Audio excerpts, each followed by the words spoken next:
नमस्कार दोस्तों। आशा करता हूँ आप बहुत आनंदित होंगे।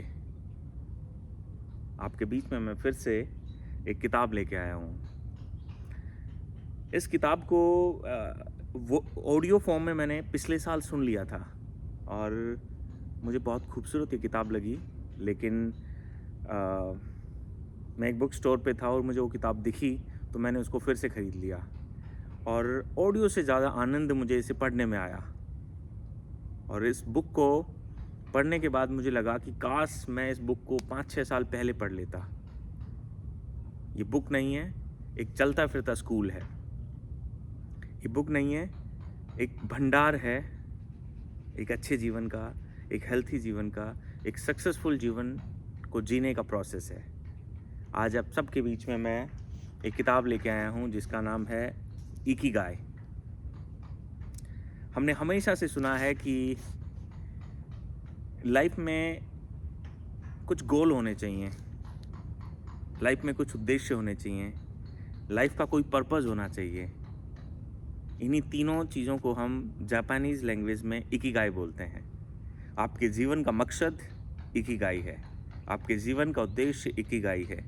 और अपने इकिगाई को, अपने उद्देश्य को, पर्पस को, अपने गोल को ढूंढने का क्या प्रोसेस है, और अगर गोल मिल गया तो उस गोल को अचीव करने का क्या प्रोसेस है। ये बहुत ही कमाल की बुक है। I highly recommend this book. मैं कई बार ये भी सोचता हूँ कि इस तरीके की किताबें 8वीं 10वीं 9वीं क्लास की बच्चों को क्यों पाठ्यक्रम में लागू नहीं होती हैं। क्योंकि हम सारी वो चीज़ें पढ़ते हैं जो बहुत हार्डली काम आती है, लेकिन जीवन को बेहतर बनाने वाली किताबें हम नहीं पढ़ते हैं। और ये किताब पढ़ने के बाद मुझे ये पछतावा हुआ कि मैं इस किताब को बहुत लेट क्यों पढ़ रहा हूँ। लेकिन खैर, देर आए दुरुस्त आए, मैंने ये किताब पढ़ी और इस किताब को पढ़ने के बाद मुझे एक ऐसा प्रोसेस समझ में आया जो एक खूबसूरत, हेल्थी और एक लंबा जीवन हमें दे सकता है। इकिगाई जो बुक है, ये एक्सपेरिमेंटल है, एक्सपीरियंस है जापानीज़ कल्चर का। एक्सपेरिमेंट है कि वहाँ पे एक गांव है, उस गांव में तकरीबन लोग 100 साल से ज़्यादा जीते हैं। तो उनके जीवन का निचोड़ है, उन्होंने किस तरीके से इस जीवन को जिया, क्या खाते हैं, क्या पीते हैं, क्या सोचते हैं, कैसे रहते हैं। सो ये इस बुक का निचोड़ है।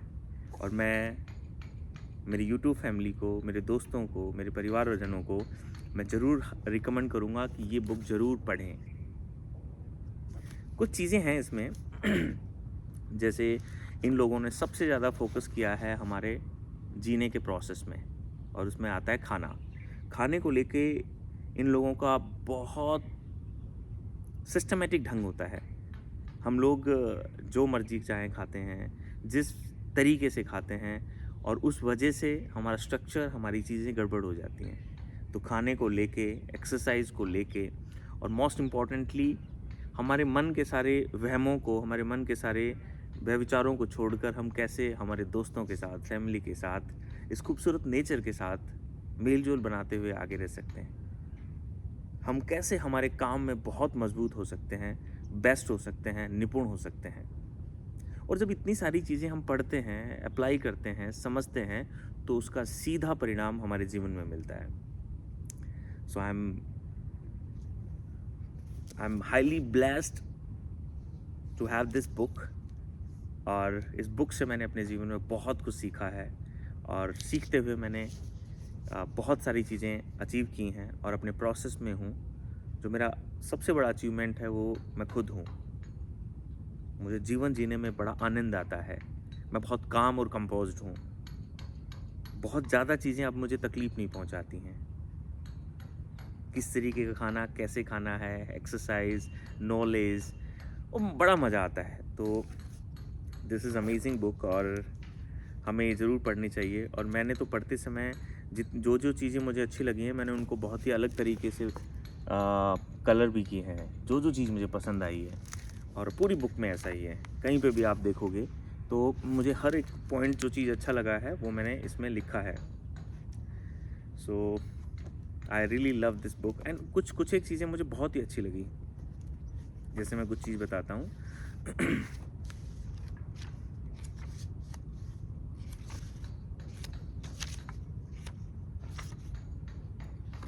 What is resilience? One thing that everyone with a clearly defined ikigai has in common is that they pursue their passion no matter what. So we have to pursue our passion no matter what. What is the situation? Whatever it is, we have to focus on purpose. They never give up, even when the cards seems stacked against them, or they face one hurdle after another. We are talking about resilience, a concept that has become influential among physiologists. So this is really amazing book, और मैं चाहूँगा कि आप लोग भी पढ़ें और इस खूबसूरत तोहफे का आनंद उठाएं. एंड इतना ज़रूर कहूँगा, you gonna love this book. So guys, thank you so much. आप वीडियो में अब तक बने हुए हैं, मेरे साथ बने हुए हैं. मेरी अलग अलग किताबों का मैं जो रिकमेंडेशन करता हूँ, आप बड़ा इंस्पायर मुझे बड़ा पुश करते हैं इन सब चीज़ों को करने के लिए. सो आई एम थैंकफुल. अपने खुद से, आसपास वालों से, सबसे प्यार करते रहिए, बहुत सारी किताबें पढ़ते रहिए और अपने जीवन का इकिगाई ढूंढ के उस पर लग जाइए. Thank you so much. नमस्ते.